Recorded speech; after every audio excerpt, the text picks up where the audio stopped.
is there a real possibility that most of the opportunities will be missed or ignored in favor of returning to the status quo? That's a great question. What's your take on that, JP? Is this just you know, we're going to look back at this and go, nah, it was annoying, but we got through it, or is this a watershed moment? You know, my own view is this is pretty watershed. I think there are two dimensions to it, as we've been referencing. One is the epidemiological reality. You know, and again, I'm not an epidemiologist, so I try to quote from those who are. The likelihood of a successful vaccination program happening anytime soon before the end of next year seems low. The likelihood of continued outbreak seems high. So let's just assume that that's the case.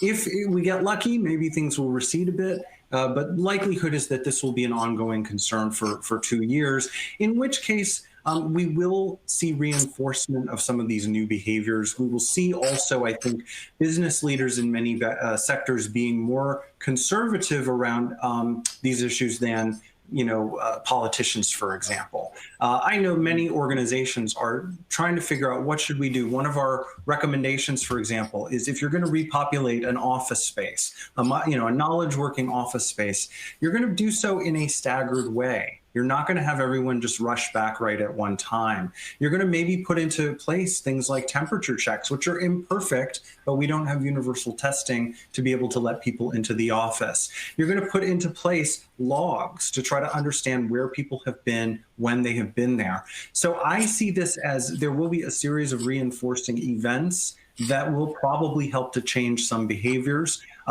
That is one of multiple scenarios. It could be much worse. There could be consistent tsunamis of outbreak. There could be what I'm talking about is the middle case, or maybe we'll get lucky and it won't be that bad. But I do think some of the technology investments companies make around flexibility, agility, being able to work from anywhere, those are going to be valuable no matter what happens.